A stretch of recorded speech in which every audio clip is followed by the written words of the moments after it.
गुरुर्ब्रह्मा गुरुर्विष्णू गुरुर्देव महेश्वरा गुरु साक्षात परब्रह्म तस्मै श्री गुरुदेवो नमः। आता तरी पुढे हाची उपदेश, नका करो नाश आयुष्याचा, सकळाच्या पाया माझे दंडवत, आपुलाले चित्त शुद्ध करा, हित ते करावे देवाचे चिंतन, करो नियामन एकविध, सकळाच्या पाया माझे दंडवत, आपुलाले चित्त शुद्ध करा।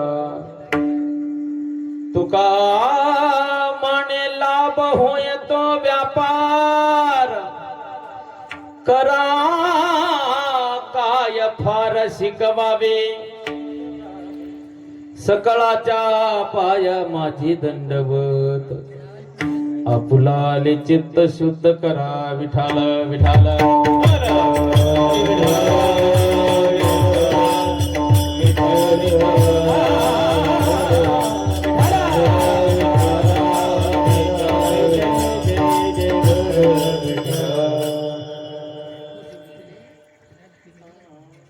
समचरण सरोजम सांद्रणेला बुधाभम, जगननिहित पाणिम मंडनम मंडना, तरुण तुलसीमाला कंदरम कंजनेत्रम, सदय धवलहासम विठ्ठलम चिंतया।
पांडुरंगा करू प्रथम नमन दुसरे चरण संताचिया त्यांच्या कृपादाने कथीचा विस्तारू बाबाजी सद्गुरु दास तुका अलंकापुरे रम्य सिंहासनस्थं पदं भोजते जत्पुरिदित प्रदेशं विदेन्द्रादिदैवैः सदा स्तूयमानं समाधिस्तु मूर्तिं भजे ज्ञानदेवम् ओम नमो ज्ञानेश्वर करुणा करा दयाळा तुमचा अनुग्रह लादलो पावन झालो चराचरी प्रथम ही गुरु को शीश नमाओ हरि चरणों में ध्यान लगाओ मंगल भवन अमंगल हारी जब वसु दशरथ अजर बिहारी बोलो राम सिया राम जय जय राम सिया राम जय जय राम सिया राम जय जय राम सिया राम जय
संपाद्य ज्ञानांच विदाय भक्ती विलोकितो येण समाधिराजः वैराग्यवन्तं सुविचारयुक्तं नमामि जोगं शिरसा गुरन्तं विठला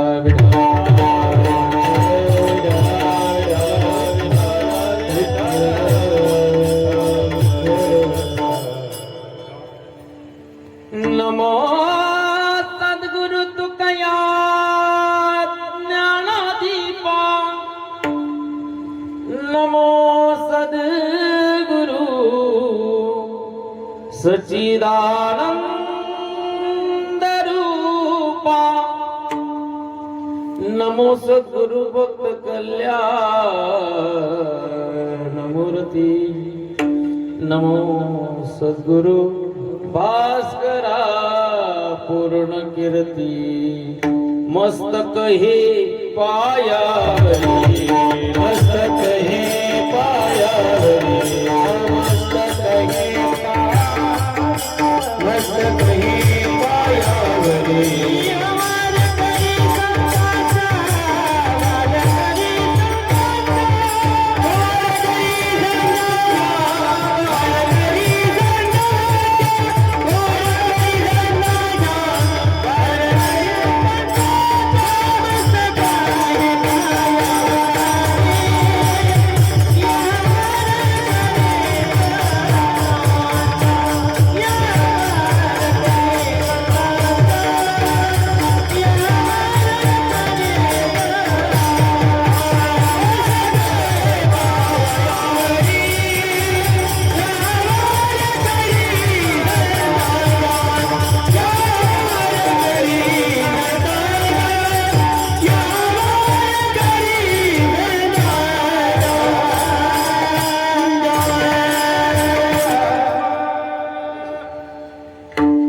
सरस्वती माते द्यावे मज स्मृती येतो का कुलती तुझ लागे आपल्या बालकाचा दरी हात हाती न करी फजिती जना माझी जयांची केली स्मरण होय सकळ विद्यांचे अधिकरण तेचे वंदो श्री चरण श्री गुरूंचे ते नमस्कारोनी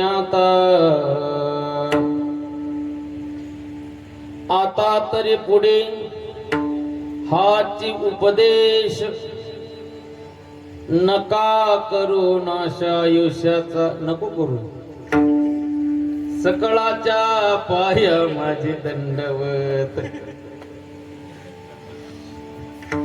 आपुलाले चित्त शुद्ध करा प्रस्तुत प्राप्त प्रसंगी प्राप्त काळी प्राप्त वेळी तुमच्या समोर म्हणून दाखवलेला अभंग वैराग्याचे महामेरू वैराग्य मूर्ती देहू निवासी गोस्वामी नवे नवे ज्यांच्या मुखातून पाचवा वेद निर्माण व्हावा नवे नवे या वारकरी संप्रदायाने त्यांना कळसाचं स्थान द्यावं असे वैराग्याचे मुकुटमणी गोस्वामी तुकोबाराय या तुकोबारायचा गाथा या ग्रंथातील उपदेश प्रकरणातील अभंग आहे. विढाला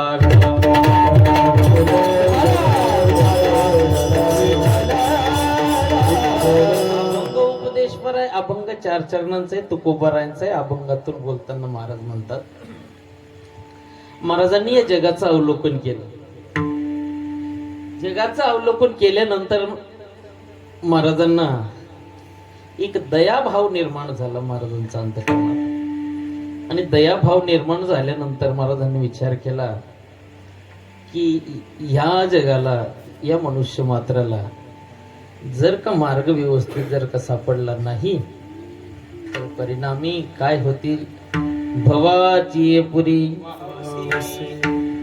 भवसागरात वाहून गेल्याशिवाय हे जग राहणार नाही. म्हणून यांना काहीतरी हिताचा मार्ग तुकोबारायांना असं वाटलं की आपण सांगावं. म्हणून तुकोबाराय म्हणतात की बाबा रे मी तुमच्या पूर्ण आयुष्याचं तुमच्या जडणघडणीचं तुमच्या दिनचर्येचं अवलोकन केलं. अवलोकन करत असताना माझ्या लक्षात आलं की तुम्ही चुकीच्या मार्गाला गेलात आणि चुकल्यावर मग फेर पडणार आहे. म्हणून तुकोबाराय म्हणतात अरे आतापर्यंत झालं ते ठीक आहे. बरोबर आहे की नाही. आतापर्यंत जे झालं ते ठीक आहे पण आता आता हा शब्द केव्हा येत असतो एका विषयाची पूर्तता केल्यानंतर. आता हा शब्द एका विषयाची पूर्तता दर्शवतो. म्हणून तुकोबाराय म्हणतात ठीक आहे आतापर्यंत जे झालं ते झालं. हो तुमच्या मनातलं सांगू का मागेले जे झाले ते पाहू नका पुढे जामीन आहे तो का नंतर घेणार होतो पण महाराज माने नाही. ऐका महाराज म्हणतात की ठीक आहे आतापर्यंत जे झालं ना ते ठीक आहे पण आता तरी आतापर्यंत केलं बाबा रे आम्ही सांगितलंही काय काय सांगितलं आपल्याला बघायचं आहे. आम्ही सांगितलंही पण तुम्ही मात्र काही ऐकलं नाही कारण ह्या जगाचा नियम असा घडून गेला होता ऐकावे जनाचे म्हणी बोलत्या पाठच तुम्ही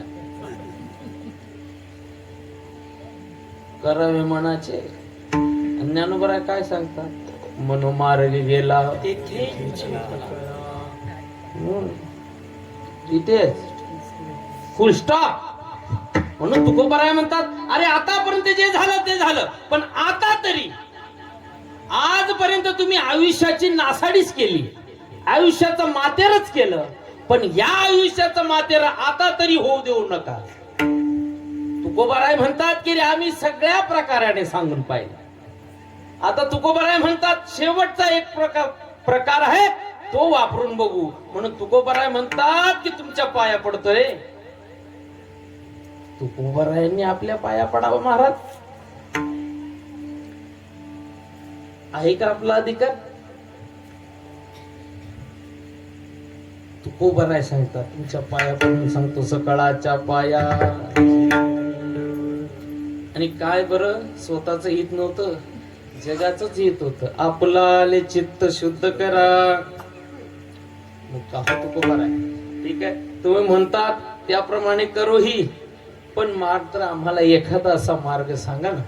तुकोबराय म्हणतात की तो अभंगाच्या 3ऱ्या चरणात तुकोबराय मार्ग सांगतात की अरे ह्या जगात जर काही हित असेल ना, फक्त देवाच्या चिंतनात, देवाच्या भजनात हित ते करावी. कारण शोधून आले संत हिता हित जगाचे. ते तुकोबरायांनी शोधून आणले जगाचं हित आणि अहित कशात आहे. म्हणून तुकोबराय सांगतात हे बाबा,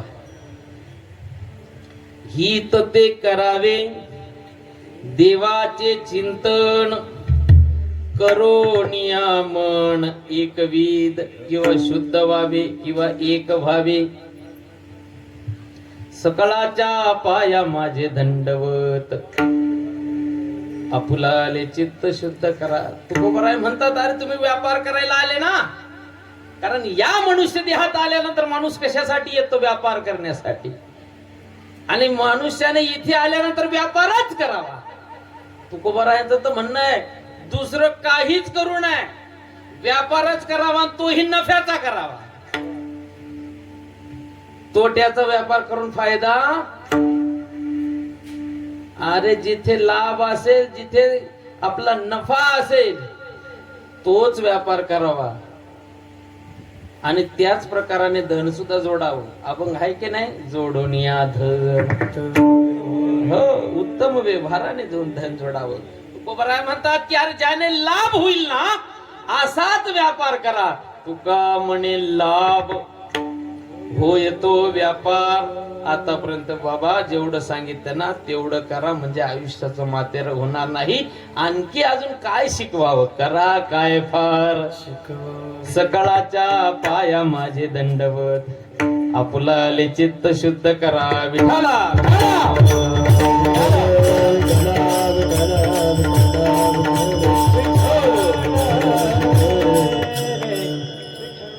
हा झाला अभंगाचा सरळ भाव. याचा अर्थ असाच असेल असं माझा दावा नाही. आता अभंगावर बोलण्यात तत्पूर्वी अल्पसा परिहार तो असा, आपल्या या पतित पावन नगरीत दरेगाव परिसरात गेल्या 1 वर्षापूर्वी आपले बाबा साहेबराव कृष्णा माळी बाबांनी आपल्या या इहलोकाची यात्रा संपून परलोकाच्या यात्रेसाठी बाबा प्रवासाला निघालेत.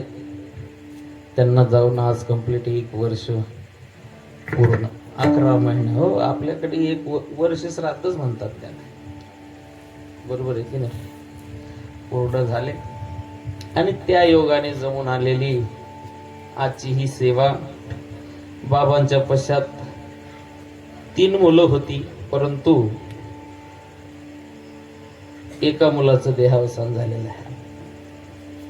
मला वाटतं त्यांचं नाव कैलास भाऊ होतं, बरोबर आहे की. आणि आता त्यांच्या पश्चात ईश्वर दादा असतील, सोमनाथ दादा, 3 बहिणी, 3 भाऊ, असं गुण्या गोविंदाने असणारा हा परिवार. पण आले समर्थाच्या मना, तेथे रंक होय राणा. आले देवाजीचे म्हणा, तेथे कोणाचे चाले ना. जे भगवंताला मान्य असेल तेच या जगात होतं. मी एका कीर्तनात असं ऐकलंय बर का, किरण मार, प्रत्येकाचा असा आरोप असतो म्हणले आपल्या मनासारखं होत नाही, असा प्रत्येकाचा आरोप आहे. जो दिवसाला 300 कमवतो त्याचाही आहे, आणि जो दिवसाला 3 लाख कमवतो त्याचाही आहे. प्रत्येकाचा असा आरोप आहे की आपल्या मनासारखं होत नाही. म्हणजे मग कसं होतं, जे देवाला हवं असतं त्याचप्रमाणे होत असतं. मी सुंदर ऐकलं त्या महाराजांचं तोंडून म्हणजे तुमच्या मनातच देवाच्या मनासारखं होऊ द्या, म्हणजे होईल तुमच्या मनासारखं. आपली मानसिकताच त्याचप्रमाणे करा, तसं देवाला मान्य असेल त्याप्रमाणे. आणि कर्माची ती गती नकळे विचित्र आती आहे सूत्र विठोबाच्या. सगळी सूत्र त्याने आपल्याकडे ठेवली आणि त्या न्यायाने ज्यावेळेस त्याचं बोलवणं येतं, जावं लागतं. आणि हा कलियुगाचा नियम आहे. आया है सो जाएगा राजा रंक फकीर. जो जन्माला आला त्याला जायचं निश्चित आहे. त्याप्रमाणे आपले बाबा या लोकाची यात्रा संपून परलोकाच्या यात्रेसाठी निघालेत. गेलेत म्हणण्यात तथ्य नाही, कारण आपण गीता वाचतो. कारण जातो कोण? बरोबर आहे की नाही? शरीर जात नाही बाबा, शरीर जात नाही. शरीर स्वभाव नाशात आहे. शरीर म्हटलं की स्वभाव नाश आहे. ज्याप्रमाणे आपण कांदे लावतो त्याप्रमाणे कितीही दिवस ठेवा, सडल्याशिवाय त्याप्रमाणे शरीराचा गुणधर्म येतो. आणि शरीर जाता गवे नाशिवंत स्वभावी, म्हणून यात व झुंजावे पंडुकुमरा. याचा गुणधर्म आहे जाणार. पण आत्मतत्व जर का म्हटलं तर ते आत्मतत्व काय करीत असतं? मी आज साहेबराव बाबांच्या प्रथम पुण्यस्मरणात विद्यार्थ आज सांगणार आहे. ते आत्मतत्वाचं कार्य काय असतं? जीर्णानि वस्त्राणि यथा विहाय नवानि गृह्णाति न रूपाणि तथा शरीराणि विहाय अन्यानि सिंहाति नवानि. जैसे जीर्ण वस्त्र सांडीजे मग नूतन वेडीजे, तैसे देहांतरा ते स्वीकारीजे चैतन्यनाथे. आणि ही आजची ही सेवा घडून आणण्याचा योग कशासाठी? तर हा योग याजसाठी बाबा, कारण या जगाचा नियम आहे हो. इथं राहायचं असेल तर आपल्याला आपल्या जवळ काय हवं बाबा? आमच्या तुकडोजी महाराजांचा अभंग आहे बरं का, एक ऐका, सगळ्यांच्या पाठातला आहे. तुकडोजी महाराज सांगतात, सांगा मी काय करू, भक्ती करू का पोट भरू, सांगा मी काय करू का. भक्ती विना देव दिसत नाही, पैसा विना संसार चालत नाही. त्यांनाही प्रश्न पडाला, हे करू का ते करू, सांगा मी काय करू. अहो आपल्याला सगळ्यांनाच हा प्रश्न पडलेला आहे, सांगा मी काय. कारण या जगात जर मृत्यू लोकात राहायचं असेल तर जवळ पैसा असावा, आणि पैसा जर का नसेल तर या जगात तुम्हाला कुठे स्थान नाही. कारण या जगाचा नियम आहे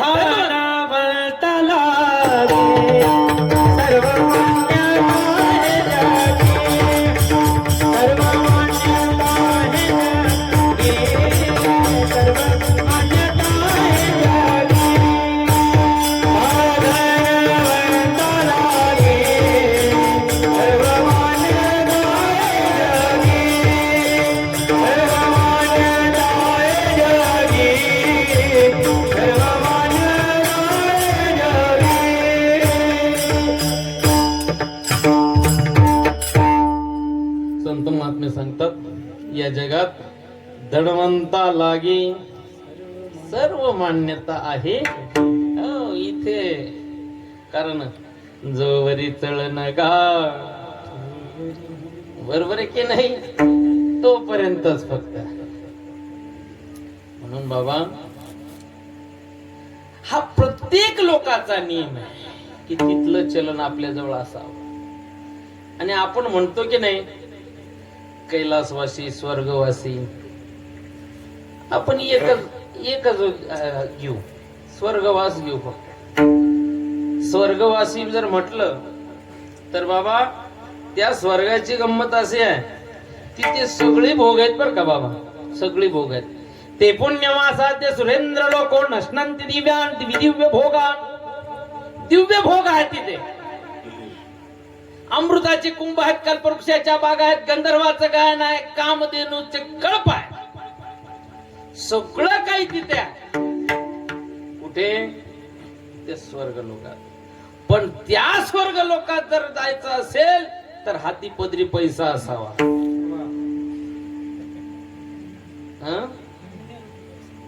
असे का करा हरे भक्ती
प्रमाण दिलं. आमच्या महाराजांनी सुंदर सांगितलं, पुण्यरूपी पैसा असावा. कारण स्वर्ग स्वीकारतं ते पुण्य. जोपर्यंत तुमच्या खिशात पैसा असेल तोपर्यंत तिथे राहता येतं. म्हणजे जोपर्यंत तुमच्या जवळ पुण्य असेल तोपर्यंत तिथे राहता येतं. कारण त्याचा नियम आहे, ज्ञानोबा सांगतात, पुण्याची पाऊटी सरे सवेची इंद्रपणाची उटी उतरे ये परती येऊ लागती माघारे मृत्यू लोका. अरे पुण्य एकदा का पुण्याचा क्षय झाला, आता बाबांचं प्रमाण आहे, पुण्याचा जर का क्षय झाला तर येऊ लागती माघारे मृत्यू लोकात. म्हणून आपले बाबा जर का स्वर्गात गेले ना तर त्यांच्याकडचं मटेरियल म्हणजे पुण्यक्षय होऊ नये म्हणून घडून आणलेली आजची ही सेवा. विठाला विठाला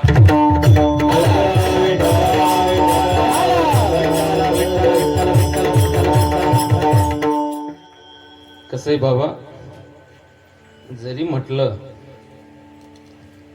शास्त्र सांगत नैनम छंदंती शस्त्राणी नैनम दहती पावकांना चैनम कैदेन तापून अनुशोषिती मारता.